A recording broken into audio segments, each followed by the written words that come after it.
She's not what you'd expect. She's tough and feisty, but gentle and tender. She makes millions and gives millions to the poor. She cries, she laughs, she teaches, she comforts. This is the Dani Johnson Show. Hi, I'm Dani Johnson. Welcome to the Dani Johnson Show.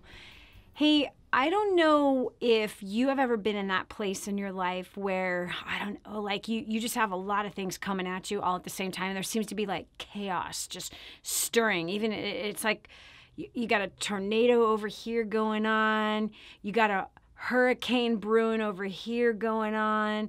What's happening beneath your feet is starting to shake. You had a volcanic eruption happen behind you. Have you ever been in that have you ever like walked through a season of life where it feels like that? Oh man, friend, I certainly have. And today we're going to have that focus on your spiritual life so that you are going to be refreshed today. You're going to be encouraged today. And I think what's going to happen today for you is you're going to feel a release.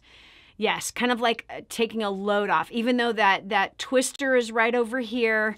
The hurricane is brewing over here. The volcano just erupted behind you, and beneath your feet, you can feel the earthquake that is happening. Even if that is what's going on right now, whether it's the kids are the tornado, your husband's work, something that happened at work is the hurricane, right? Your mom's health problems exploded behind you. And yeah, you had some other tragedy that's happening beneath your feet. If that's you, I've got a solution for you. I want to introduce you to my chill pill. Yep, my absolute chill pill. My go-to when life starts to make all these things happen, right? Just why? Because you cannot control people, right? So, but you can control your heart, your mind, and your spirit in the midst of all the chaos that might be taking place all around you. So if you have the best success book ever written, which is not my book, I own a copy, but it's not my book, I want you to open that up. And we're going to turn to Matthew chapter 18, and I'm going to be reading from the Aramaic version. It's by Natsari Press. And the New Testament was written in Aramaic first, which, by the way, is a very close language to Hebrew. It's just a different dialect. They use all the same alphabet. It actually looks like Hebrew, but it's just a different dialect. So just small little changes in the language. And this is the language, by the way, that Yeshua, Jesus, spoke Aramaic and Hebrew, not English. Okay, so anyway, so that's what this is written in. So this is like the closest to the original text, which is really exciting to me if you like that kind of thing. And I would recommend, I got this one at Amazon.com, so that's where you can get yours. But we're going to start with chapter 18 in the book of Matthew. And I want to introduce you to my absolute chill pill, that when everything is stirring all around, what do we do? Okay, so we're going to start, we'll just go right here with verse 1. It says, at that moment, the disciples drew near to Yeshua and said, who indeed is the greatest in the kingdom of heaven? And Yeshua called a child and made him stand in their midst and said, truly I say to you that unless you change and become like children, you will not enter into the kingdom of heaven. That is like really intense. Think about this. This is like pretty like bam. This is a strong, hard line. Verse 4. He therefore who humbles himself like this child, he will be great in the kingdom of heaven. I hope you're seeing this, like, this is like a line of demarcation, right? So unless you change and become like children, you will not enter. Will not. Not, you may not. Not, you probably won't. Not, it's possible that you won't. No, it's you will not enter the kingdom of heaven. He, therefore, who humbles himself, I know you remember at the very beginning of this year, this word humble has been like, you know, lassoed around our hearts and our necks as a focus of playing to win in this year. Like humility wins, pride loses, right? So he who humbles himself like this child, he will be great in the kingdom of heaven. And he who receives one like this child in my name receives me. When I first saw this, I just wrote there in my margin, like, help me, Father, be as a child with humility. And why? Because it seems that as we progress through life, I almost said as we mature through life, but that's not really the truth. But as we progress through life, we have a tendency to be more self-sufficient and not dependent on our Father in heaven. But we become more self-dependent. We become more even mentally self-dependent, which is why I feel for me personally, it doesn't have to be for you, but it needs to be for me, that I got to read this book every single day. And when there is a day which is rare, but when there is a day that I miss it, boy, do I notice it in my countenance. Boy, do I notice it in where my level of peace is. Like if peace was a container, almost like an oxygen tank, right? There's an oxygen tank and you can see how much pressure of oxygen is inside the tank, right? And so what I notice is if I do not spend time in this and I don't spend time in prayer, that my peace meter is like super low. My patience meter is super low. My humility meter is like non-existent. My self-control is like non-existent. I find myself reaching for food I shouldn't be eating. I find myself getting a little bit anxious. Even in worry, right? Because there's the twister over here, like something, come on, I have 5 kids and 8 grandkids. Like, hello, there's just, there's all kinds of drama that happens inside of that part of the life, right? There's like some kids are doing so awesome and it's so amazing. And I'm like, oh, yay. And then there's other kids who are like, what are you doing? Right? Okay. And then there's like the work stuff that could be the earthquake beneath my feet of like, what just happened? And then, maybe something that's happening with my husband, like, I don't know, he decides to like cut with a chainsaw a gigantic tree and he's standing on a ladder of 25 feet and he's getting tired and he's leaning on this thing like, do you understand what I'm saying? Or you hear about just someone that means a lot to you that their spouse is in the hospital fighting for his life. You understand? Like all of this, the swirling is happening. And my chill pill is the words that my Father in heaven wrote and made sure were written and that I would actually get them, that I would gain understanding in it. And so when I see this, that truly I say to you that unless you change and become like children, I remember just a few weeks ago when we were in the midst of, living in our camper, right? Here we are, millionaires, totally financially independent, financially free. And we chose to live in a camper while our house was being finished. The house we lived in had been sold and this one had not yet been finished. So we camped out on our property. All of our belongings was in our metal building, basically a warehouse. And it was 105 degrees. We had many weeks of triple digits in temperature and not a way to get away from this like incredibly intense heat, right? And I had a broken ankle. So like this was just craziness, right? And everything's all sprawled out all over the place. And I remember one day clearly waking up and just sitting there going, okay. And I needed to come into the office to record. And I remember just going, okay. Trying to pull clothes for the show. Trying to find anything, and then knowing that I needed to pack for first steps to success, and I have a broken ankle, and meaning there's all of these swirls. I know to you right now it's like, yeah, so what? Like first world problems. You're right. But sometimes those simple little things can be the thing that gets underneath your skin.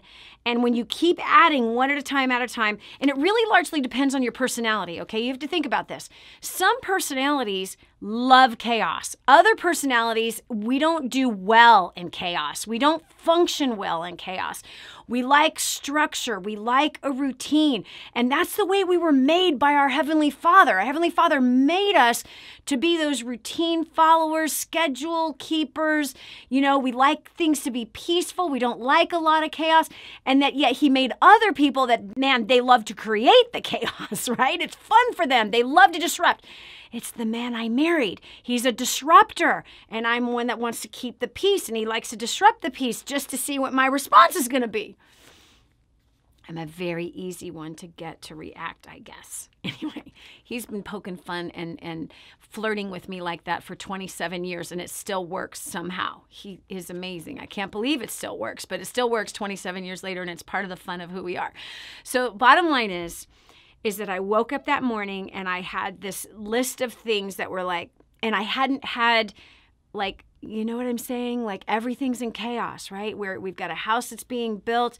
We've got our stuff in all these different places. We're living in two different places at that time. And I could feel it. I woke up that morning and I could feel it. I could feel the churning happening inside of me. And I did what I know brings peace. I did what I know brings a quietness into my soul. And that was this: Father, I need you so bad. I feel like I'm going to fail so badly today. And I began to just tell him what he already knew. But when you begin to verbalize that, and that very personal, like I was a little girl sitting on his lap, I need help. I'm not going to make it. And I began to weep about all of the chaos that was going on all around us in that season. Father, please. I know it sounds silly and it sounds really dumb and it's not a very big problem, but for some reason it's bothering me. These things that are in all of these boxes, I've been living out of boxes for 6 weeks. Not suitcases, boxes. My ankle still hurts. It still hurts really bad.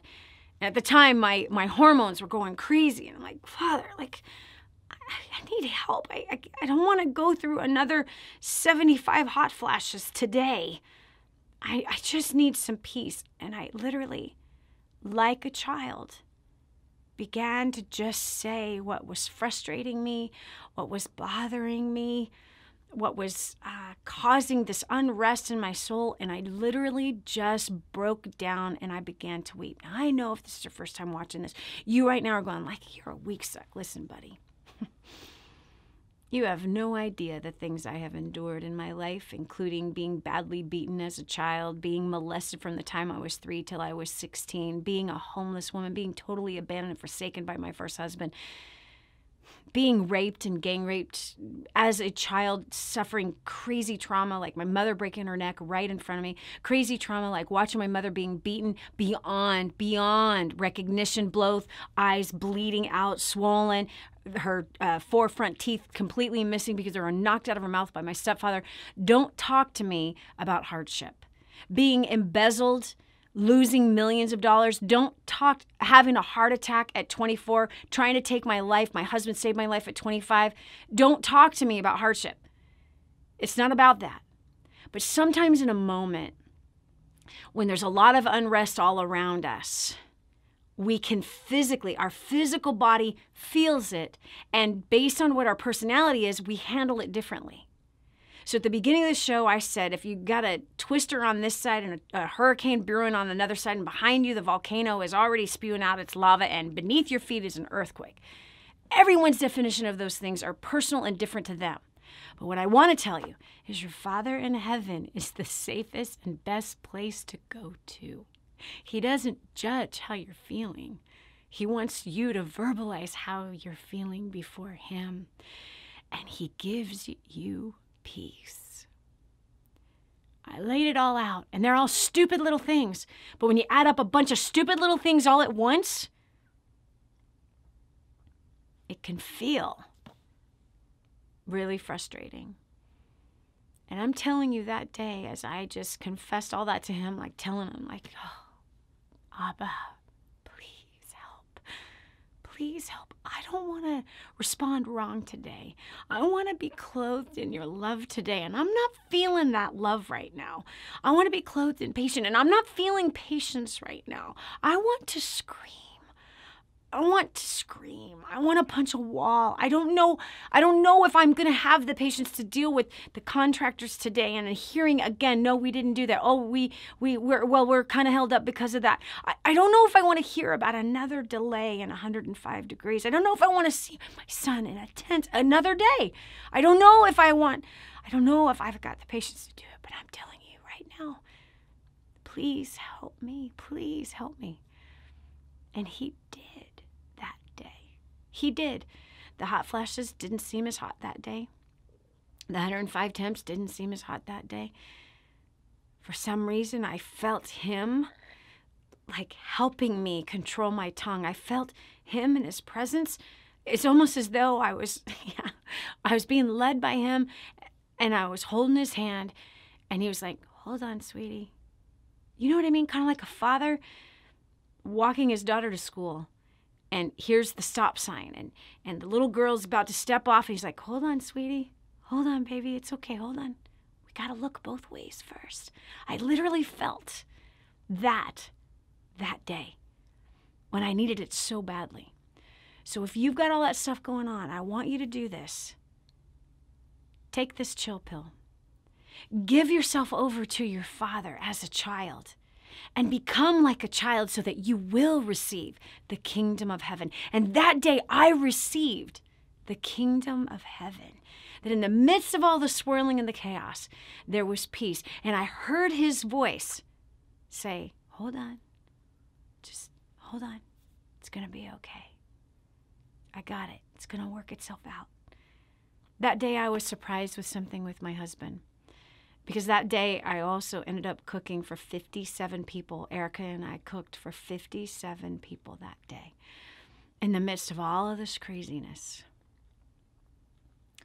And it was beautiful because God surprised me with my husband showing up to that celebration, and I was in tears.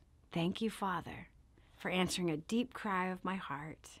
Thank you for taking care of me that day. And he really did.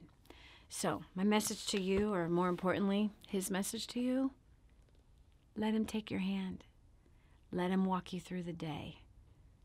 Let him give you a nudge of, shh, hold on, I got this. Let him also take you to the place where he wants to take you. For if you will become as humble as a little child who will put all of your trust in him, then you're going to feel the peace that comes with your trust in him. And you're going to feel him directing you when your trust is in him. So do that today. Thanks so much for joining us. If today's program hit you in a good place, please write it in the comments right now. Please tell me how. Tell me what's going on inside your life. Tell me how you're going to use this message today in Matthew. Be like a child and find that there's no cares that are worth stressing over because he's got you covered. You matter to him. God bless you. Thanks so much for joining us. Bye.